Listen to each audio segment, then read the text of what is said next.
Hello everyone and welcome back to another video. In today's video, we'll be talking about how to calculate the volume of solids using the disk method, which is applied using integrals. So, if you've ever wondered how you can find the volume of a solid generated by rotating a curve, then this video will show you how to do it, and it is using the disk method. Let's just break it down. So, pretty much, the disk method is based on the following concept. We have a graph here. This is our x-axis, this is our y-axis, and our zero. And we have, for example, a curve. If we rotate this curve very rapidly, this is the concept. If we rotate it, eventually it will form another one here, and another one here, and another one here, and etc. And this will form a basic shape. This will form a symmetrical shape where we will have a volume to find. Pretty much, this will form a cross-section of our solid. The volume of our solid is calculated by summing up infinitely many disks with a radius of along the x-axis. So we have a formula for this, and it is basically volume is equal to pi times integral of upper limit b lower limit a, f of x, and our function is squared d of x.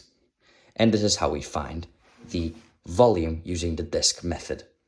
Let's practice with an example. Let's say that our function is x squared over 4. To find this, we use the formula.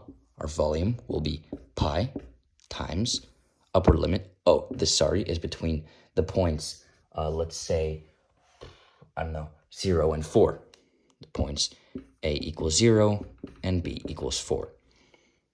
0 and 4, x squared, 4 squared dx. This is simply going to be pi times 4 and 0. This is going to be x squared squared is going to be x4, and 4 squared 16 dx. And we're going to apply this. So this is going to be pi divided by 16 times the integral of x power 4 dx applied in 4 and 0. We have here finally that pi divided by 16 times x to the power of 5 over 5 applied to 4 and 0. Obviously, we apply it to 0. This is going to give us 0, and something times 0 is going to be 0. So let's just apply it to 4. And this is going to give us pi over 16 times 4 to the power of 5 divided by 5, which is eventually going to give us 64 over 5.